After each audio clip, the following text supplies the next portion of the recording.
và gia đình là một diễn đàn mở nơi tính ở như tôi, những người mà đang sống tại những cái thành phố lớn nhất chi tiêu nó hợp lý và nó sẽ có một cái số tiền nó đủ an toàn cho gia đình hơn.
Tỷ phú Elon Musk, CEO Tesla cho biết đang đẩy mạnh phát triển xe tự hành, trong đó có mẫu Cybercab với hy vọng thay đổi cách con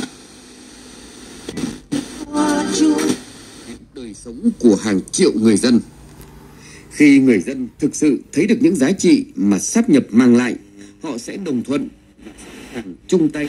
một địa phương mới phát triển mạnh mẽ, bền vững hơn, góp phần hiện thực hóa khát vọng một nước Việt Nam hùng cường trong kỷ nguyên phát triển mới của dân tộc.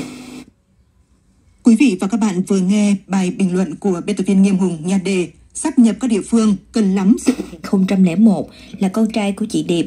đang học năm cuối trường Đại học Xây dựng Hà Nội thì được chẩn đoán là thưa quý vị thính giả và các em thiếu nhi. Thưa quý vị thính giả và